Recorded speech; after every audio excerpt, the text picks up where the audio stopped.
예배를 준비하신 마음으로 함께 찬양하겠습니다. 찬송가 370장입니다.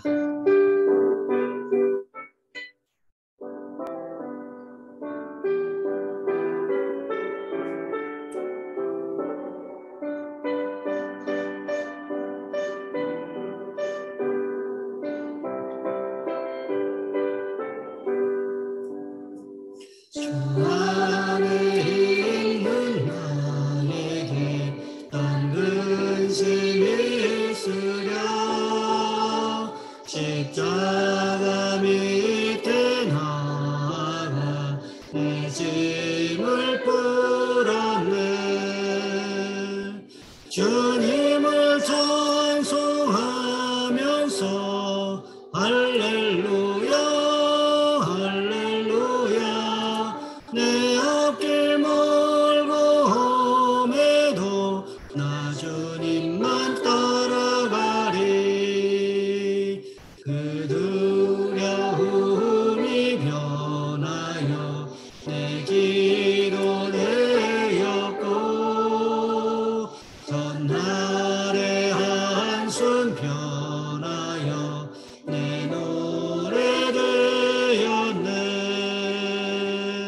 주님을 찬송하면서 할렐루야 할렐루야. 내 앞길 멀고 험해도 나 주님만 따라가리.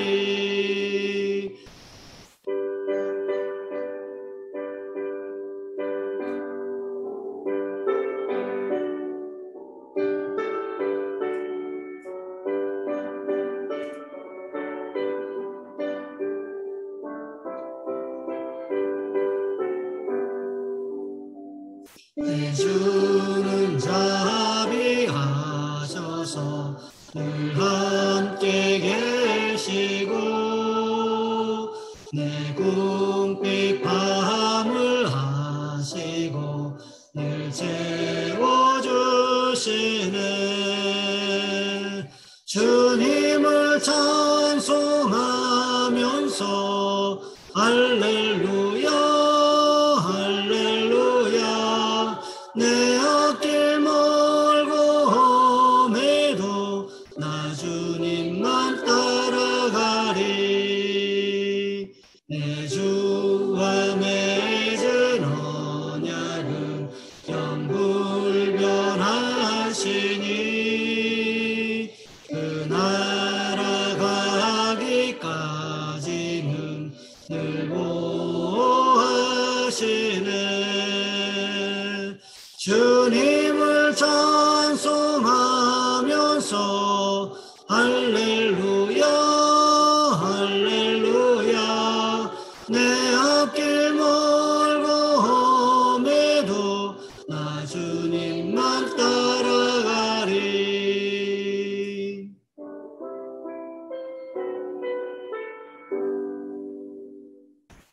다소 신경하심으로 우리의 신앙을 하나님 앞에 고백합니다. 나는 전능하신 아버지 하나님, 천지의 창조주를 믿습니다.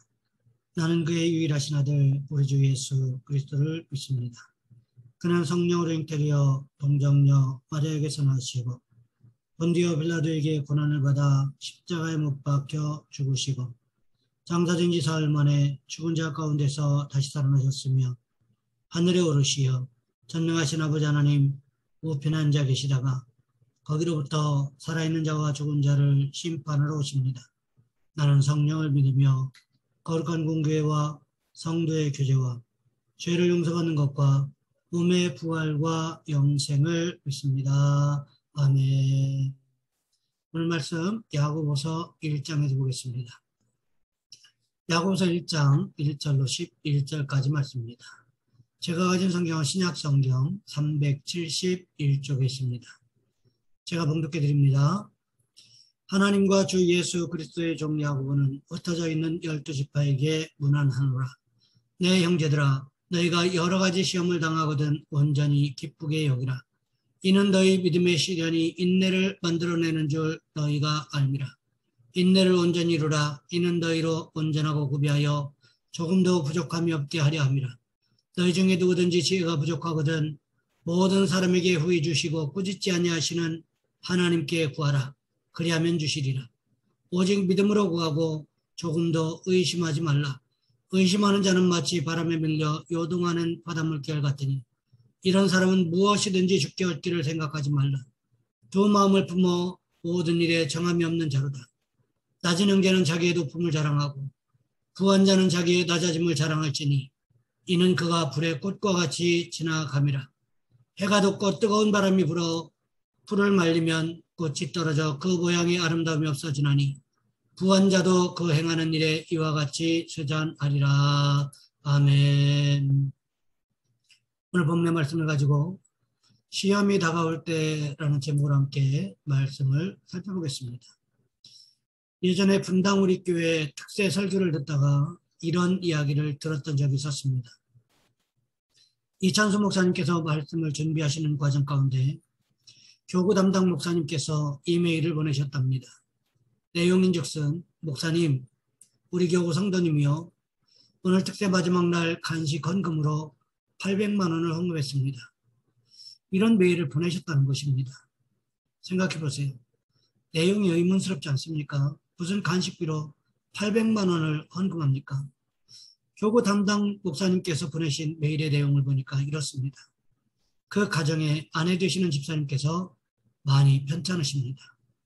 6년 전에 유방암 수술을 받고 회복되셨는데 그러다가 작년에 뇌암이 발견되어 수술을 받고 항암 치료를 받고 계시는 분입니다. 이제 금주부터 방사선 치료를 받으실 예정인데 자칫하면 기억을 잃을 수도 있는 상황입니다. 그래서 목사님, 이 집사님께서 분당 우리 교회의 다락방 순장님과 순원분들 그리고 교역자들의 수고에 감사하는 마음이 많으신 분이신데 그 가정이 몇 주 전부터 교회를 위해 감사하는 마음을 표현하고 싶다고 하십니다. 내막을 들어보니까요. 뇌암 방사선 치료가 너무 독해서 그 치료를 받으면 기억을 잃을지도 모른다는 거예요. 이분의 마지막 소원이 뭐예요? 그 기억을 잃어버리기 전에 감사를 찾아서 표현하고 싶다는 거예요. 그래서 분당 우리 교회에 그리고 성도들에게 어떤 표현을 하면 좋겠는가 고민하다가 특세 마지막 날 간식으로 표현되어졌다는 것이지요. 마음이 뜨거워지지 않겠습니까? 상식적으로 생각해 보세요. 이게 감사할 수 있는 상황입니까? 뇌암을 발견하고 이 끔찍한 하나님의 시험 가운데 들어가 있는 집사님이 취할 수 있는 일이냐는 것입니다. 그런 절망적인 상황 속에서도 혹여나 내가 기억을 잃어버려서 감사를 잃어버리면 어떻게 하나? 그 감사를 놓치기 전에 그것을 내가 표현하고 싶습니다. 특세 마지막 날 성도들의 손에 들려진 간식이 바로 그런 간식이었다고 간증하셨습니다. 우리는 이런 이야기를 들으면서 어떻게 저럴 수 있을까라는 생각을 먼저 하게 되지 않습니까? 나라면 저럴 수 있을까? 과연 어떨까요? 이런 시험이 우리에게 다가온다면 그때 우리는 어떻게 하는 것일까요? 오늘 본문의 야고보 사도는 어떻게 하라고 우리에게 가르쳐주고 있습니까? 첫 번째로 시험이 다가올 때 온전히 기쁘게 여기라는 것입니다. 야고보는 오늘 본문을 시작하면서 흩어져 있는 디아스포라 유대인들에게 야고보서를 쓰고 있음을 밝혀주고 있습니다. 그런데 이 디아스포라 유대인들이 어떤 유대인들이었습니까? 예수 믿는다는 것 때문에 환난을 당하고 고난을 당하고 박해를 받고 있는, 그래서 이스라엘 땅이 아닌 다른 곳으로 도망가 살고 있는 유대인들에게 편지를 쓰고 있는 것입니다. 디아스포라 유대인들에게 편지를 쓰면서 어떻게 부르고 있습니까? 내 형제들아. 무슨 이야기입니까? 예수 그리스도를 믿는 믿음의 형제들을 이야기하고 있는 것입니다. 그러면서 하는 말이 오늘 보면 2절 말씀해 보시면 이렇게 기록하고 있습니다. 내 형제들아, 너희가 여러 가지 시험을 당하거든 온전히 기쁘게 여기라. 우선 야고보는 시험이 한두 가지가 아니라는 사실을 이야기하고 있습니다. 시험은 여러 가지다. 이렇게 말하고 있다는 거지요. 우리가 신앙생활 하다 보면 우리에게 다가오는 시험이 매번 동일한 패턴으로 동일한 사건으로 다가옵니까? 그러면 방비하기가 얼마나 쉽겠습니까? 하지만 우리에게 다가오는 시험들은 매번 동일한 것이 아니라는 거지요. 그러니 모든 시험들에 방비한다고 하는 것이 쉬운 일이 아니라는 거지요. 오늘 본문 2절 말씀에서도 기록하고 있는 시험은 주로 외부에서 오는 시험을 이야기하고 있습니다. 이것은 우리가 통제할 수 없는 것들입니다. 이런 시험들이 다가올 때 어떻게 하라고 말하고 있습니까? 온전히 기쁘게 여기라. 온전히 기쁘게 여기라는 말씀에서 여기다라는 말이 무슨 뜻인가 하면 여겨야 되는 내용이 마음을 지배하도록 생각하라 라는 뜻입니다.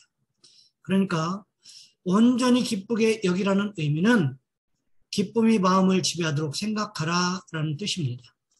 시험을 당하는데 기뻐할 수 있는 사람이 있을까요? 일반적으로 기뻐할 수는 없다는 거죠. 그러면 왜 기뻐해야 되느냐? 야고보 사도는 이렇게 말하고 있습니다. 오늘 본문 3절과 4절 말씀해 보시면 이렇게 기록하고 있습니다. 이는 너희 믿음의 시련이 인내를 만들어내는 줄 너희가 압니다. 인내를 온전히 이루라. 이는 너희로 온전하고 구비하여 조금도 부족함이 없게 하려 합니다. 왜 기뻐해야 합니까? 믿음의 시련이, 즉 외부에서 우리에게 다가오는 시험들이 인내를 만들어낸다는 거지요. 그렇다면 시험이 다가올 때 왜 기뻐해서 인내를 온전히 이루어야 합니까? 너희로 온전하고 구비하여 조금도 부족함이 없게 하기 위해서. 시험이 없으면 이 사람의 신앙이 진짜인지 가짜인지 구분하기가 힘들다는 것입니다. 왜요? 평탄할 때는 다 신앙이 좋은 것 같거든요. 교회 잘 다니는 것 같고 말씀대로 사는 것 같고 기도 생활 잘 하는 것 같습니다. 그런데 불같은 시험이 다가오면 어떻게 됩니까? 이게 진짜인지 가짜인지가 드러난다는 것입니다. 제철소에서 용광로 온도를 1200도 이상으로 올려놓고 철광석을 넣으면 철광석에 포함된 이물질들이 다 타버리고 온전한 철이나 금이나 은이 남는 것과 마찬가지 원리라고 할 수 있다는 거죠. 그렇기 때문에 우리에게 시험이 다가올 때 이 시험을 통해서 내 믿음이 증명되겠구나. 내 인내가 하나님 앞에서 인정받을 수 있는 기회가 될 수 있겠구나. 그러면서 기뻐하라고 야고보 사도는 말씀하고 있는 것입니다. 그러니 우리도 어떻게 할까요? 우리가 속해 있는 환경과 여건들을 통해서 다가오는 시험들을 만나게 될 때 어떻게 해야 합니까? 오늘 본문의 야고보 사도의 권면처럼 온전히 내 마음을 주님 주시는 기쁨으로 채우고 이겨나가는 저와 여러분 우리 모두가 되시기를 주님의 이름으로 부탁을 드립니다. 두 번째로 시험이 다가올 때 기도하라는 것입니다. 시험이 다가올 때 온전히 기쁘게 여기면서 인내를 이루어야 한다고 했지요. 그런데 우리가 시험을 당하다 보면 기쁘게 여긴다고 하는 것이 마음처럼 생각처럼 쉽게 됩니까? 그렇지 않지요. 시험 가운데 기쁘게 여기고 인내를 이룰 수 있는 사람이 과연 얼마나 되겠습니까? 그때 우리가 해야 되는 것이 무엇일까요? 그렇습니다. 바로 기도해야 한다는 것입니다. 오늘 본문 5절 말씀해 보시면 이렇게 기록하고 있습니다. 너희 중에 누구든지 지혜가 부족하거든 모든 사람에게 후히 주시고 꾸짖지 아니하시는 하나님께 구하라. 그리하면 주시리라. 시험을 이기기 위해서는 물론 인내가 필요합니다. 그런데 인내하는 것만 가지고는 안 된다는 거지요. 그때 무엇이 필요합니까? 시험을 이기는 지혜가 필요하다는 것입니다. 그러면 시험을 이기는 지혜를 얻기 위해서는 어떻게 해야 하느냐? 바로 기도해야 된다는 것입니다. 그러나 야고보 사도가 오늘 본문 5절 말씀에서 시험을 이길 수 있는 지혜가 부족한 사람은 기도하라고 권면하고 있는 것입니다. 왜요? 하나님께서 지혜를 주실 것이기 때문이라는 거지요. 사실 우리가 신앙생활하다 보면 우리에게 부족한 것들이 여러 가지가 있는데 우리에게 다가오는 시험을 이길 지혜가 부족할 때가 가장 많이 있다는 것을 느끼지 않습니까? 사람은 항상 시간이 지난 다음에 깨닫게 되는 경향이 있는 것 같습니다. 내가 그때 그렇게 했어야 되는데, 그렇게 했더라면 시험을 조금 수월하게 이길 수 있었을 텐데, 이렇게 후회하는 경향들이 있더라는 것입니다. 그때 우리가 하나님 앞에 기도해서 시험에서 승리하고 잘 견디고 인내할 수 있는 지혜가 있었다면 후회할 필요가 있을까요? 그렇지 않을 것입니다. 하나님께 기도해서 시험을 이길 지혜를 얻게 되면 어떤 반응을 보이게 될까요? 그래, 그때 내가 기도해서 하나님 주신 지혜대로 하기를 잘했지. 이런 생각이 들지 않겠습니까? 성경에 보시면 고난 중에 기도한 사람이 여러 명 등장합니다. 대표적으로 보시면 요셉이 고난 중에 기도했습니다. 요셉이 보디발의 집에서 유혹을 이겨낼 수 있었던 것은 하나님의 이름을 드러내는 것이었습니다. 그렇다면 무엇을 이야기합니까? 요셉이 평상시 하나님 앞에 유혹을 이겨내기 위해서 기도하지 않았겠습니까? 그뿐만이 아니지요. 무려 24년 만에 자신을 미디안 노예상에게 팔아버린 형들이 자기 앞에 나타났을 때 요셉은 알아보았습니다. 왜 요셉이라고 원수가 없고 싶은 유혹이 없었겠습니까? 하지만 요셉은 그때도 여전히 하나님께서 나를 애굽에 보내셨다고 인정하면서 유혹을 떨쳐버렸다는 거죠. 예수님은 어떻습니까? 십자가를 앞에 두고 겟세마네 동산에서 핏방울이 땀방울이 되기까지 기도하셨습니다. 십자가 위에서도 여전히 기도하셨습니다. 하나님의 본체이신 예수님이 시험의 때에 그렇게 기도하셨다면 우리는 어떻게 할까요? 우리도 여전히 기도해야 한다는 것입니다. 우리가 평상시에 기도하지 않다가 갑자기 시험당하면 기도하는 것이 쉬울까요? 결코 그렇지 않습니다. 그렇기 때문에 우리는 우리의 삶이 평탄할 때 기도를 훈련해야 한다는 것입니다. 그렇다면 우리는 어떻게 하는 것일까요? 우리에게 시험이 다가올 때, 외부적인 환난과 고통이 찾아올 때 기도를 통하여 하나님의 지혜를 구함으로 시험을 이겨나가는, 시험에서 승리하는 저와 여러분 우리 모두가 되시기를 주님의 이름으로 부탁을 드립니다. 마지막으로 시험이 다가올 때 예수 그리스도만 자랑하라는 것입니다. 오늘 본문 말씀해 보시면 야고보는 갑자기 낮은 형제와 부한 형제 이야기를 하고 있습니다. 오늘 본문 9절부터 11절 말씀해 보시면 이렇게 기록하고 있습니다. 낮은 형제는 자기의 높음을 자랑하고 부한 자는 자기의 낮아짐을 자랑할지니 이는 그가 풀의 꽃과 같이 지나감이라. 해가 덥고 뜨거운 바람이 불어 풀을 말리면 꽃이 떨어져 그 모양의 아름다움이 없어지나니 부한 자도 그 행하는 일에 이와 같이 쇠잔하리라. 말씀을 가만히 살펴보면 도대체 낮은 형제와 부한 형제가 시험과 무슨 관련이 있는가 이해가 되지 않는 부분들입니다. 왜 이런 말씀을 야고보 사도는 오늘 본문에 배치하고 있는 것일까요? 시험과 전혀 연관성이 없어 보이기까지 합니다. 그런데 낮은 형제가 당하는 시험이 있고 부한 형제가 당하는 시험이 있다는 것을 말하기 위해서 의도적으로 이 말씀을 여기에 배치했음을 알아야 한다는 것입니다. 그렇다면 낮은 형제는 누구를 가리키는 것일까요? 물질적으로 가난한 사람, 또 직장에서 직급이 낮아서 남의 아래에 있는 사람, 이런 사람들을 가리켜 말하는 것입니다. 이런 사람들이 당하는 시험은 뭐가 있을까요? 돈이 없는 것이 시험일 경우가 있다는 거죠. 또 병든 것이 시험일 경우가 있습니다. 어디 그뿐입니까? 남의 밑에 있는 것 때문에 때로는 자존심에 상처를 입게 되는 경우들이 있다는 거지요. 이런 것들이 시험이라는 것입니다. 그런데 중요한 것이 있습니다. 낮은 자가 무엇을 자랑하라고 그랬습니까? 높음을 자랑하라. 도대체 무엇 하나 높은 것이 없는데 무슨 높음을 자랑할 수 있겠습니까? 무엇이 높다는 것일까요? 하나님의 자녀이니까 높다는 것입니다. 그러니까 하나님의 자녀임을 자랑하라는 것입니다. 우리가 가지고 있는 어떤 조건이나 환경을 자랑하라는 것이 아니라 내가 하나님의 자녀라는 사실을 자랑해야 됨을 말씀하고 있습니다. 그렇다면 부한 형제가 당하는 시험은 뭘까요? 자신이 가지고 있는 부를 의지하고 교만해지려는 시험이라는 거죠.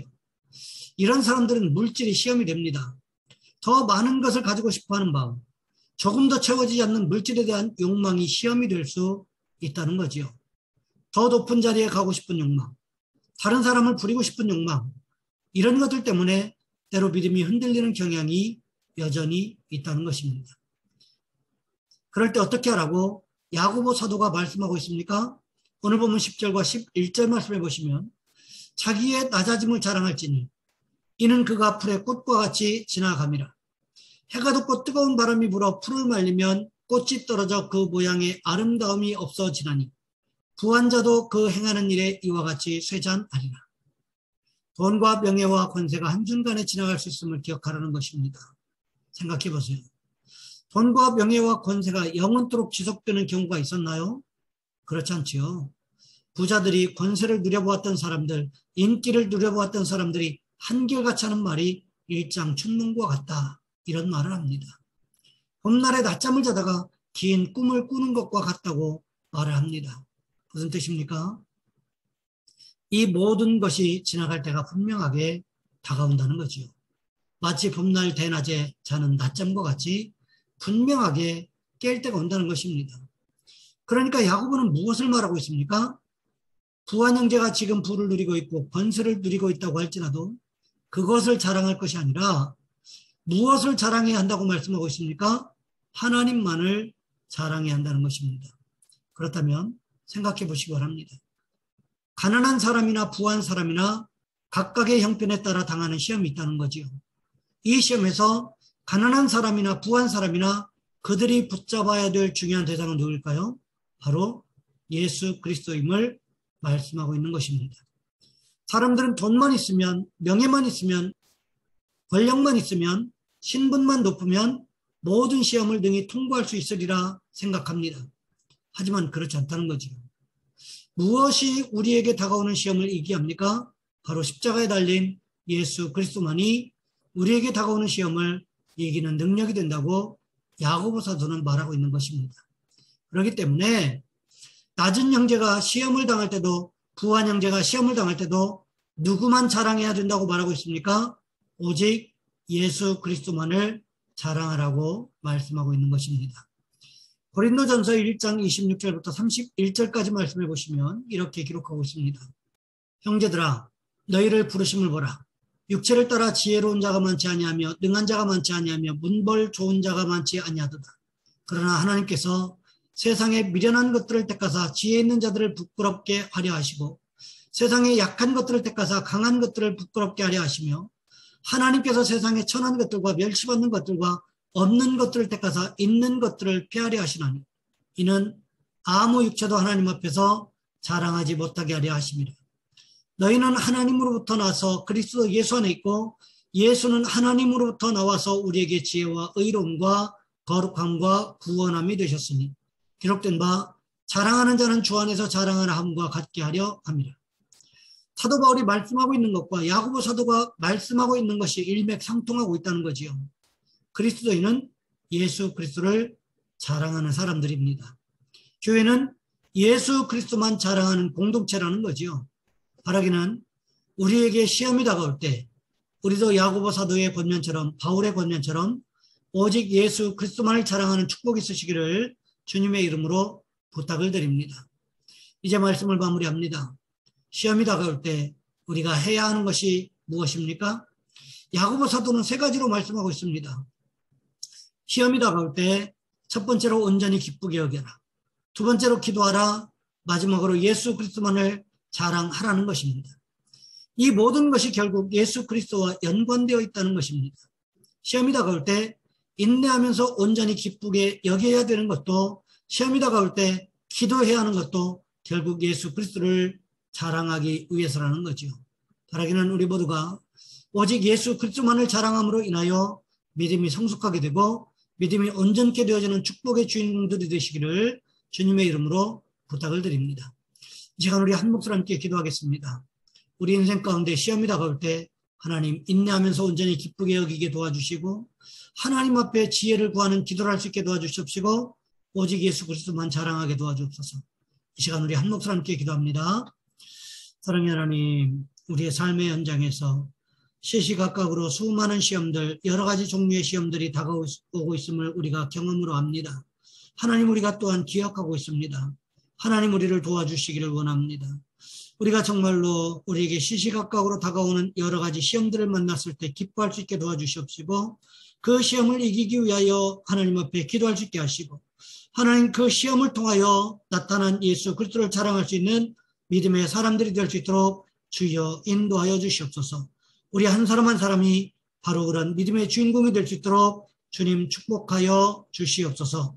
우리 주 예수 그리스도 이름으로 감사하며 기도하옵나이다. 아멘. 찬송가 542장입니다.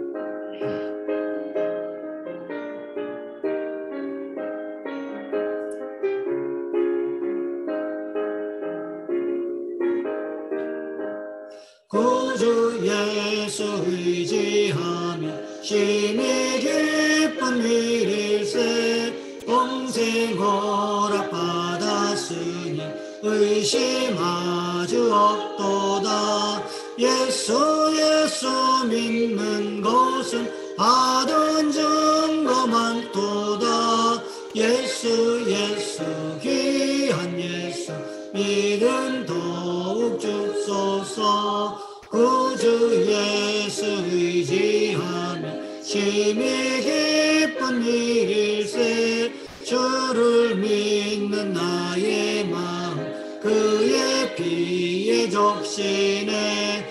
예수 믿는 것은 받은 증거 많도다. 예수 귀한 예수 믿음 더욱 주소서.